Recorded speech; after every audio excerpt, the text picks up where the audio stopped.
Hello YouTube, it's your boy B3, back with another kicking movie reaction review. Today we have a film that's been on my radar since I was a kid. I watched it maybe like a decade ago, and then kind of just forgot about it for a while until recently. I finally got myself my own copy. I watched a copy of someone I know who had it. I finally got my own copy, so now I'm reviewing it technically for the second time. This is actually a re-review, because before I even had this channel, I actually reviewed it on the main channel. But those reviews were like nothing. This is going to be much more interesting review, I promise.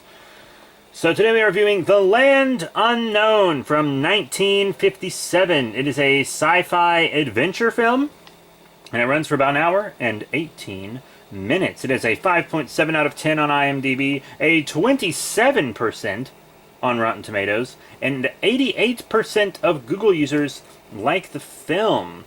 Directed by Virgil W. Vogel, produced by William Allen, screenplay by William N. Robson and Laszlo Gorg, and the music was composed by Hans J. Salter, Herman Stein, and Henry Mancini, starring Jock Mahoney, Henry Brandon, Shirley Patterson, Phil Harvey, William Reynolds, Douglas Kennedy, and Bing Russell.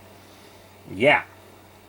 Quick read-up. During an expedition to the South Pole, a storm forces a damaged helicopter to an emergency landing. The passengers are in a mysterious era that survived prehistoric times. Yeah, so they land in kind of a Mesozoic type thing. It's a bunch of dudes and then like a lady journalist. You know how it is.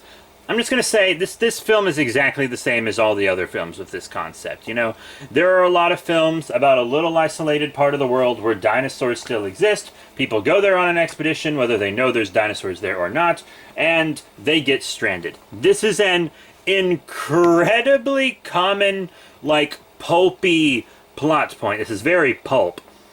Very pulpy plot.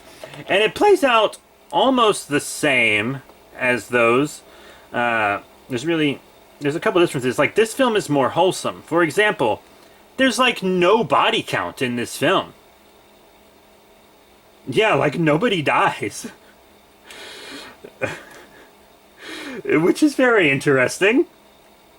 So, like, everyone's fine at the end. And they even rescue a guy who was there. In lots of these films, I actually reviewed a film called, what was it called? A while back, where like these people got trapped in like this geological pocket that could only be accessed from under the sea, and there was like a crazy guy there that had been stuck before, and at first he was trying to help them, but then he assaults the woman and he goes against them because he's crazy. He's been in isolation so long. That's how it goes down in most films. They find a survivor from like a different expedition who's been there for a long time. And they're like, he can help us, but we're weary of him. And then he's like, all right, I want the woman. I haven't seen a woman in a decade. I need the woman. And he goes extra crazy, and he like assaults her, and then they have to stop him. And usually he ends up dying, whether it's by like dinosaur attack or rock slide or like a gun or falling off a cliff. Whatever. In this film, it's the opposite. At first, he's like an antagonist to them, and he steals all their food, and he takes the woman and assaults her. But then, they like kind of touch his heart a bit, and they redeem him, and he even comes home with them in the end, even though he originally didn't want to. So yeah, that was actually kind of a nice switcheroo there. This was an oddly wholesome film for the genre. Because nobody died and then a guy was saved. Both, like, emotionally and physically. Very interesting, that bit.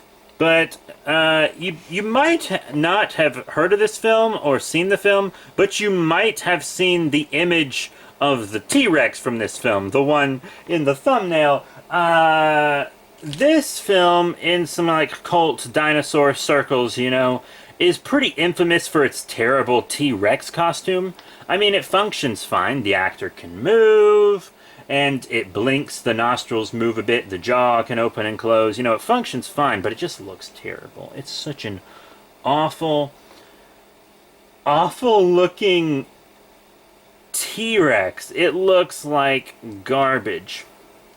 There's also, like, you see pterosaurs a couple times in this film. They look okay, you know? They're basically like bat on a string type pterosaurs. And then there's also an elasmosaurus. It's probably supposed to be a plesiosaur, but it behaves more like an elasmosaurus, so I'm going to call it that.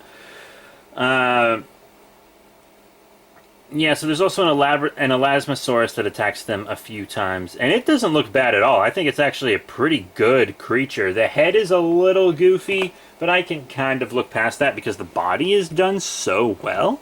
So very strange range of like creature effects in this film. And there's one other creature, which is the vampire plant. It's this kind of, it's just a, you know, it's a carnivorous plant.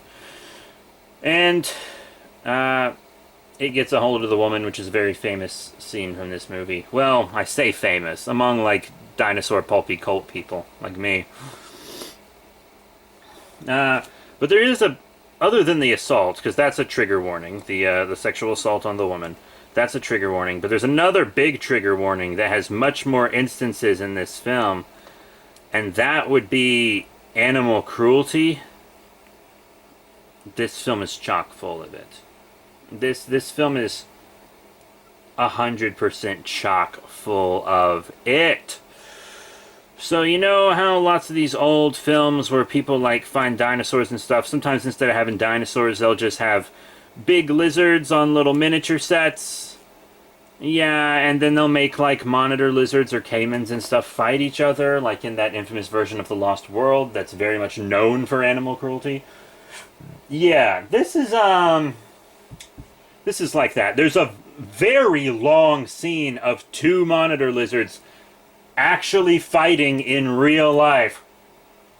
And it's so gruesome. Like, the lizards are bleeding and they're really hurting each other. And I couldn't even watch it. I was like, oh my god, when is this going to end? And it went on forever. This just extended animal cruelty sequence. This next part isn't animal cruelty per se, but it does kind of make you scream. They find this little monkey pal. It's not quite a monkey, but it's like a creature on the way to evolving into a monkey. And like the T-Rex scares the woman when she's holding it, so she drops it, but it kind of lands on its feet, you know, because it's a little primate. It lands on its feet, and I was like, oh man, when she dropped it, that kind of freaked me out, but it seemed to land fine and not be in any trouble. And then the carnivorous plant eats it, and I was like, oh, come on, why'd you do that? So there was no actual cruelty to that primate, it seemed, but if you don't want to see it dropped and don't want to see it eaten,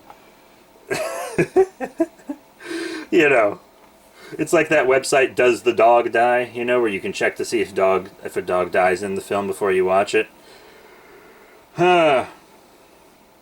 Pretty crazy stuff. But I mean, that's basically it for The Land Unknown. The only other thing I really want to say about it is the acting is pretty normal, and the sets are actually really incredible. The sets look really, really good. I have to say that about them. The sets are dope. They're dope, and I dig it.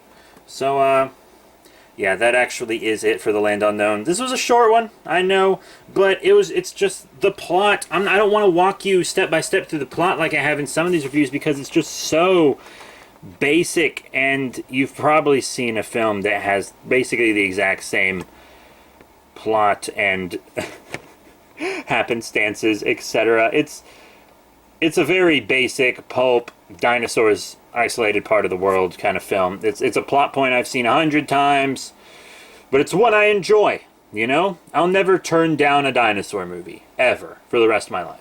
So that's it. Thank you all very much for the support. Remember to rate, comment, subscribe. Check out all of the cool links in the description below, Facebook, Twitter, etc. Next time, I believe we're going to do the Deadly Mantis. Remember in the 50s there were a bunch of giant bug kaiju films in the States, so we're going to do one of those. That's it. Thank you all once again. See y'all next time.